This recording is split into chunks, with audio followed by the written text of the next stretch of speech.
नमस्कार। Base metal weekly outlook में आपका स्वागत है। पूरे बेस मेटल पैक की बात करें तो आज मॉर्निंग में ही हमने देखा प्राइजेस गैप डाउन होते हुए दिखाई दिए हैं।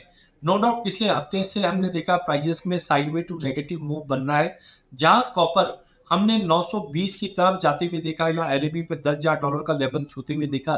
तब से हमने देखा करीबन 40 रुपए की गिरावट आ चुकी है, जो लगभग 5% के आसपास की गिरावट दिखाए। उसका मेजर कारण था टैरिफ वॉर।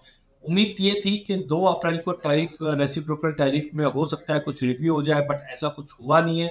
चाइना पे लगभग 54% का टैरिफ लगा है, जबकि हाईएस्ट ही एक तरह से। और जबकि ग्लोबल 180 कंट्रीज की बात करें तो एवरेज 22-23% का टैरिफ लगा है। लोएस्ट है 10%। तो कुल मिला के सभी पे कुछ ना कुछ टैरिफ लगा है, जिसके चलते ग्लोबल इकोनॉमी पे एक धक्का लग सकता है, ग्लोबल ग्रोथ पे एक पॉज आ सकता है, जिसके चलते हमने बेस मेटल में गिरावट आते हुए देखी है।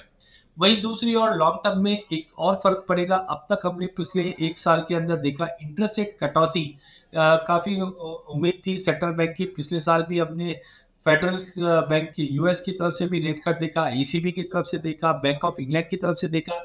बट अब हो सकता है जिस ढंग से इन्फ्लेशन बढ़ेंगे, इसका नेगेटिव इम्पैक्ट पड़ेगा और सेंट्रल बैंक जो रेट कट कर रही थी उसमें पॉज आ सकता है।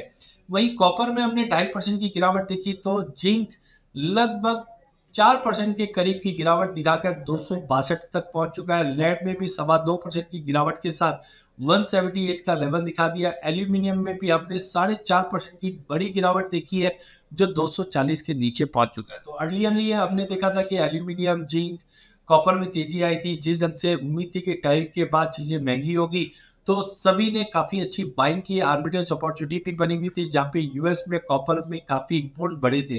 बट अब जिस दिन से टैरिफ लग चुका है, तो एक बार डिमांड को डेंट जरूर लगेगा। बट दूसरी ओर चाइना से आज सर्विस पीएमआई के नंबर अच्छे आए हैं, और उम्मीद है धीरे धीरे हफ्ते भर में जाकर ये चीज सेटल होगी। बट मे भी पॉसिबल अगला एक हफ्ता बेस मेटल के लिए फर्स्ट हाफ खराब रह सकता है, सेकंड हाफ में एक सपोर्ट मिले। तो अगले एक हफ्ते की अगर बात करें तो कॉपर में जब तक प्राइजेस 890 के ऊपर वापस रीगेन नहीं करता है, 860 तक का लेवल हम कॉपर में देख पाएंगे। जिंक के अंदर 256 तक का पुल बैक वापस देख पाएंगे।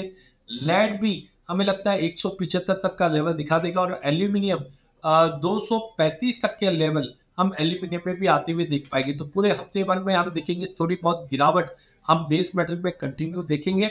लेकिन आने वाले महीनों में हो सकता है कि जैसे जैसे रिलीज मिलेगा प्राइजेस को एक बेस बनता हुआ दिखेगा। बट अगला हफ्ता वीकनेस का रहेगा बेस मेटल के लिए।